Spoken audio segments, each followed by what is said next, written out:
Hello and welcome to another episode of our Brothers Creed podcast. Where we talk about motivation, experiences, and we explore the world around us. We're the Thomas Brothers, and I'm Ethan. And I'm Jared, and today we're talking about another Credo episode. A Credo is one of the attributes of a creed, so a singular attribute, and we've been doing a series of different credos, and the Credo of today is resilience. This is a great attribute. There's a lot of different ways that you can be resilient, and I think that we could use a little more resilience in our lives now. I mean, we've been through COVID. We had to be resilient to get through that. I think a lot of people were kind of still wiped out from COVID, right? Not necessarily from COVID, the disease, but like from that time period. A lot of people are still numb from that. So being able to bounce back from that and be resilient in some ways. And so we're going to share some stories and some attributes and some different ways to look at resilience. And we can talk about how we can add it to our own creeds. So let's go ahead and dive in. All right, let's do it.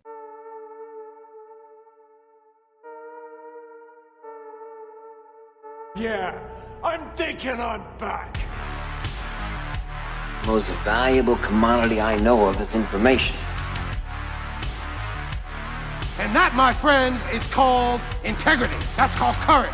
Now that's the stuff leaders should be made of. Either you're somebody or you're nobody. You're not the devil. You're practice.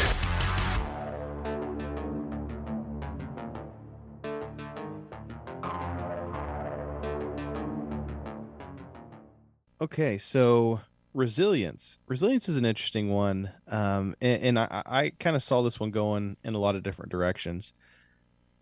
Resilience, I think, has a lot of different, let's say, possibilities of how someone can be resilient. So, I mean, we could look physical resilience, being tough, being able to withstand physical pressures, or being emotionally resilient. Being able to not let what other people say get to you, or not just crumbling with anxiety when you're faced with stressful situations.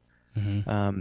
I think you can have resilience in decision making, right? You can be able to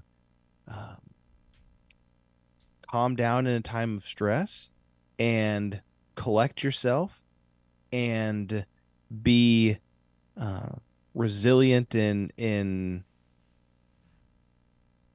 making specific decisions. So resilience to me is the ability to bounce back, adapt, and recover from challenges, setbacks, and adversity.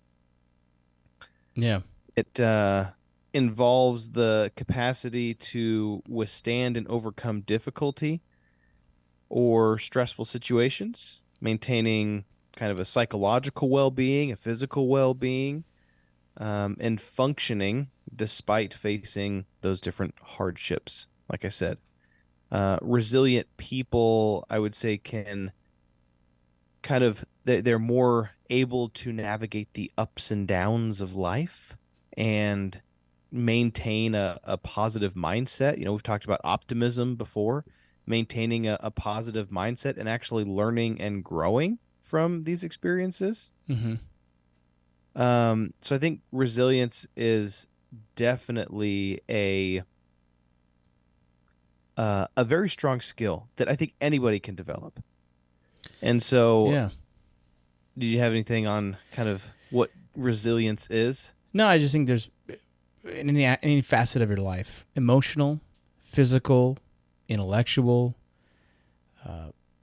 spiritual. I mean, any aspect of your life where you're trying to just continue on and live, there's an aspect of resilience that you need to have. And there's examples for all of those. I think put some of the easier ones to explain or physical resilience. You got David Goggins. Who's going to carry the boats? They don't know me. They don't know me, son. You don't know me, son. And it's like this guy is very resilient. I mean, he tells us stories about how he I don't know if you listened to his kind of story, or read his books, but he tells a story about how he did like 100-mile race around a track, and how he was basically at the end, his feet were bleeding, and he lost control of his bowels, and he just basically ran himself into the ground with very minimal training.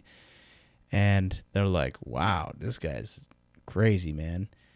He went through SEAL training, was it BUDS? Buds, like yeah. 3 times, I think, and he's the only, I don't know if he's the only black guy to do it or the only guy to do it. I don't know. That makes much of it. I think he did say it was a big difference, but he said only 1% of black guys get through BUDS because of the swimming.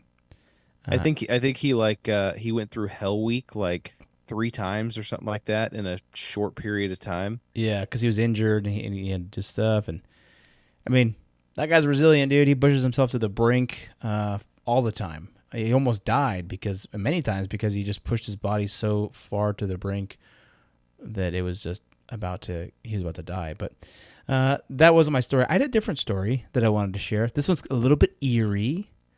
And everybody always talks about this as like, oh, this is so tragic, or this is kind of creepy. But I think it's actually a better story of resilience. So have you ever heard of just a small group of people called the Donner Party? Yes. So the Donner Party is kind of a tragic tale, but it's a tale of resilience in the face of unimaginable adversity.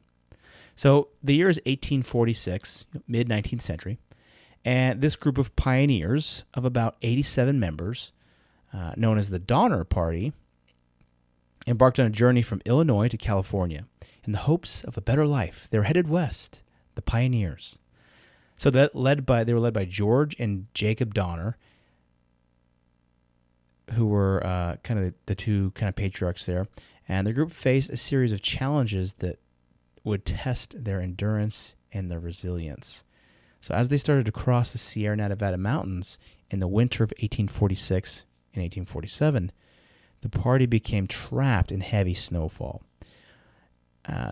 And they were unable to continue their journey or turn back. So they got kind of trapped right in the mountains, and there were some people that were sick, and they're like, oh, we're just going to hang out here for a little bit, and then the snow's going to let up, and then we're going to go. The snow never let up. And the situation turned dire as their supplies began to dwindle, starvation set in, and so the group faced freezing temperatures, hunger, and then the harsh realities their rescue was unlikely began to set in. So they were in a sad state. So despite these dire circumstances, the Donner Party demonstrated a remarkable level of resilience. They improvised shelters with whatever materials they could find, and during the brutal winter conditions, high up in the Sierra Nevada mountains, it was just quite the survival feat.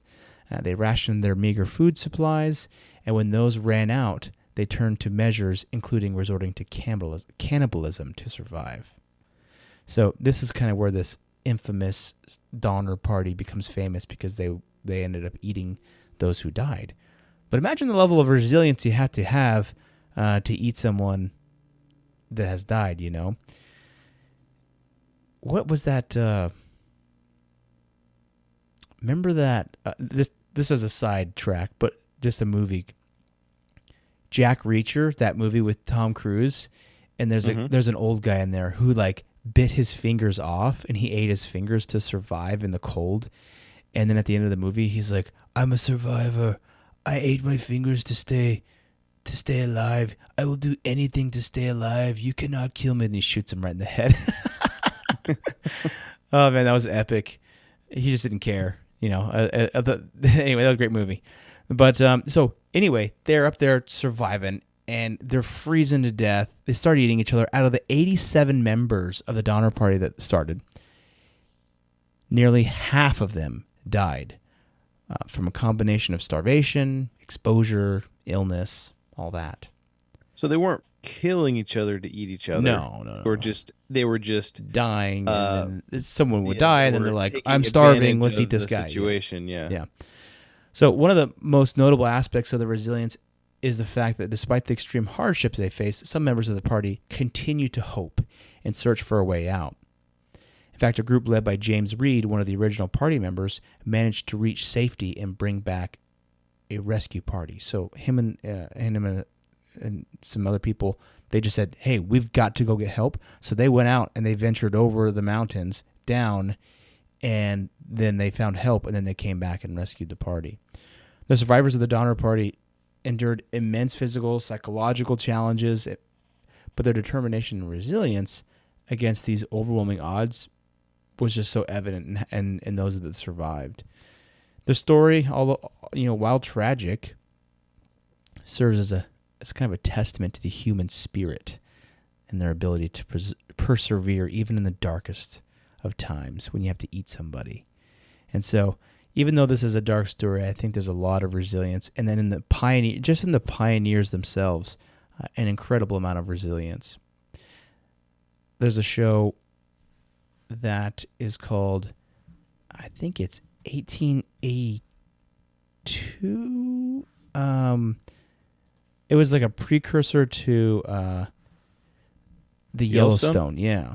1883. 1883. Ah, I was close. 1883. A year off. Yeah. So that show is really good. And it shows these pioneers who are traveling west for a greater life. A lot of them are immigrants. The main family is just a guy who's headed out to Montana. He wants to get some land. James Dutton. And he takes his family across and all these immigrants, and he kind of leads this train of folks across, and they cross rivers, they deal with Indians, they deal with tornadoes, they deal with all kinds of disease, animals, all kinds of stuff, bandits. And it is wild just to really see how tough it was and how tough you had to be to actually survive to get to the other end. So really cool series. I would suggest watching it. And if you wanted to learn about resilience, watch that series, man. You're like, oh yeah. And that's how it was for a lot of those folks too. So, and in some cases even worse. So anyway, yeah. That's my story, my movie recommendation. No, it was good. We actually just finished watching it a couple months ago. So,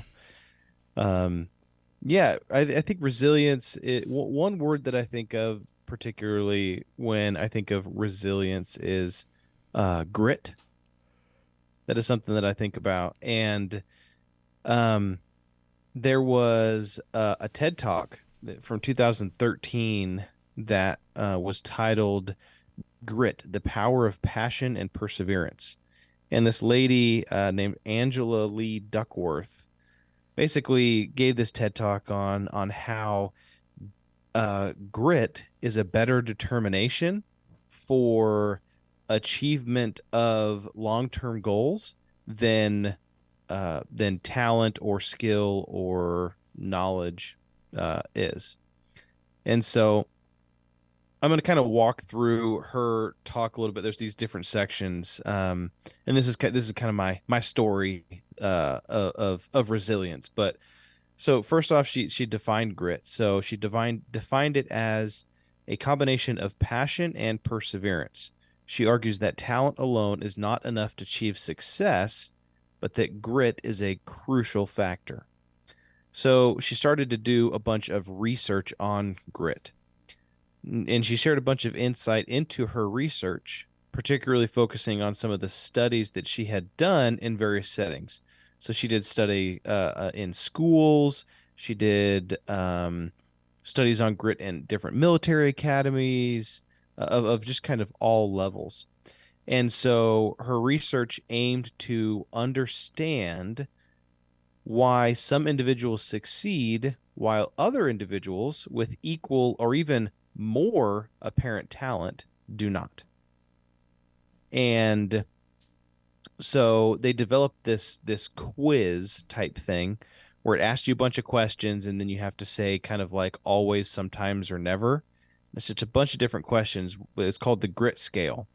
And so they introduced the grit scale, and it was a tool that they used to measure an individual's level of grit. And it assigns your ability to maintain effort and interest over an extended period of time, even through the face of challenges and struggles. So the case study provided examples of high achievers who demonstrated grit in their pursuits. And these examples included individuals from many different fields: education, business, sports, military, and why basically certain people succeeded. And the biggest thing was, why did certain people succeed when they weren't the ones that had the particular just born and natural talent. It's because So when what is it? What's it? When talent doesn't work hard, hard works beat talent. Or is that the saying? Is that how it goes? yeah, when talent doesn't work hard, hard work beats talent. Yeah, something like that. Yeah. I was I was watching this thing today, and it was this guy who was talking about this World War II battle against the Japanese, and there was this island that had 450 Marines on it, and the Japanese were attacking this island in like full force, and one of the bombings took out the communications, the radios for all the Marines that were around this island. They were kind of defending against the Japanese Navy attacking.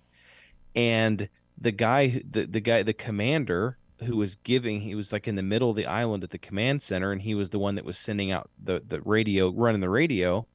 He did not realize that the comms had been disabled. And so all of these different, I think it was like 5 or 6 different stations around the island, he was radioing instructions about what to do, but nobody was radioing him back. And he was just like, he was thinking that his bases were getting run over, and then that's why they weren't responding, because they were getting taken over and stuff.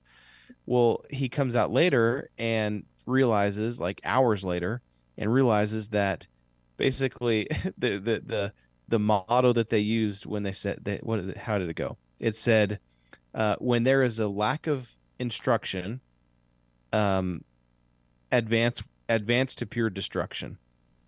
And so it was just like, when there's a lack of instruction, you know, go on the side of destruction. And that was kind of the quote of the Marines at the time. And so they're like, well, we're not getting any instruction, so we're just going to go and just destruction everything, right? And just demolish as much as possible. Cool. So the kind of the conclusion of all this research and everything else that this lady did was that it kind of concludes with a call to not only recognize and cultivate grit in individuals, but acknowledging the potential of how this can specifically drive achievement and success, and teaching kids from an early age that it's not only important to learn, academic skills and book smarts and everything else, but fostering grit in students, especially in kids, is a very powerful thing. And it can be in anything.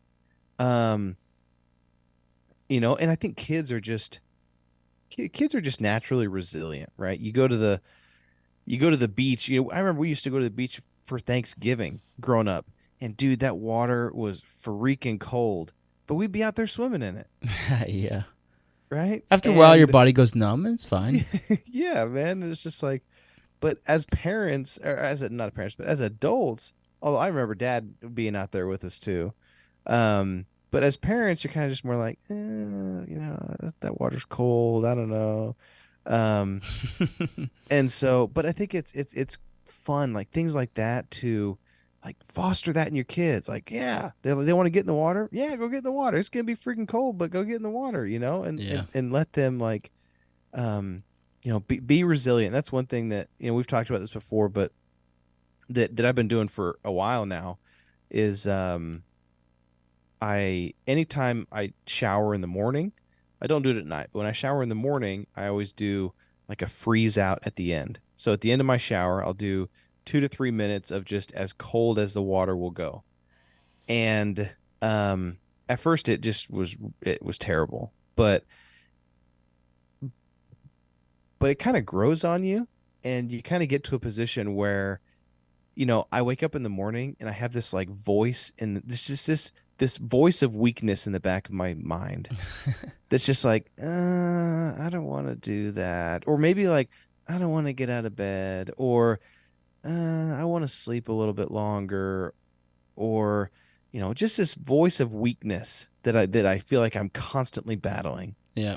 And whenever I'm in the shower and I'm in a nice warm shower and it's nice and I'm relaxed and everything, and then I get to the end of my shower and I'm like, okay, do I want to stand here for the next 3 minutes in this cold water and just kind of be miserable? Yeah.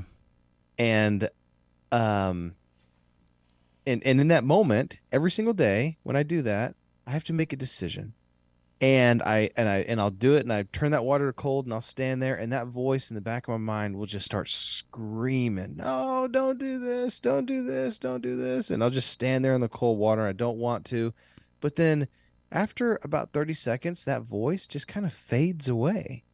And I don't hear him saying, "No, don't do that. I don't want to do this. I don't want to do that." It's just like that voice of weakness I feel in the back of my mind is Yeah. just like gone. And I feel that sticks. Exercised. Yeah, I feel like that sticks around. And for me, it's cold showers. For someone else, it might be waking up early and going to the gym, or going on a run, or eating healthy, or whatever else. For me, that's just what it is. And what I have noticed is that making that decision to be resilient, or making that gritty decision at the beginning of a day, really sets the tone for my day. And it helps me to, whenever I'm faced with something that maybe I don't want to do later on in the day, I'm just like, man, just freaking do it, And Yeah. I feel like I'm more resilient. And I feel like that can be trained. I remember going to, we were going to an NFL football game. Dad and I went. This was, I don't know, 10 years back.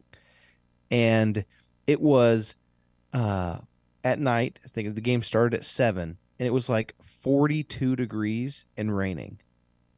And we're just sitting out there. It's raining. It's cold, but it was just like we were happy to be there. We were happy to be together, and it was fun, and it was kind of miserable at the same time. But it was just like, I'll warm up after the game. We can get in the car and we can warm up after the game and get dry later.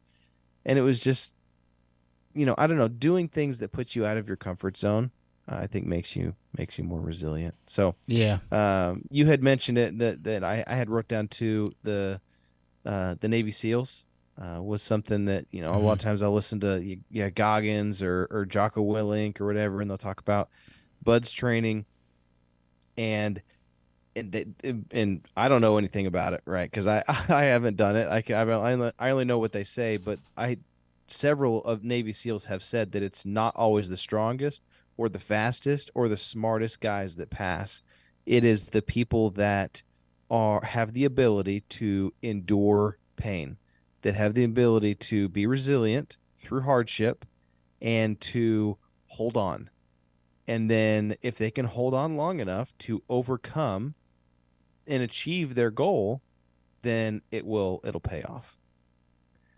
So a little bit about resilience. That's awesome. Those are great examples. And I like what you said about training yourself every single day with something, making yourself more resilient every single day. Love that. And love that we talked about resilience. This is a great credo to add to your personal creed, something to add into your lifestyle and create moments of resilience so that you can exercise that muscle emotionally, physically, intellectually. Sometimes if you do things physically, it can also, it's actually more intellectually than you'd think, Yeah. It's not the cold water on your skin that's hurting, it's your brain screaming, stop. That's where your mind over matter is coming in. Mental fortitude for sure. Yeah. And that's where I think a lot of that resilience resides is in your mental capacity and how you have control over your mind. So with that, I would encourage you to add this to your personal creed and continue to listen into the podcast as we build our creed together. Thanks for All right. listening. All right, thanks.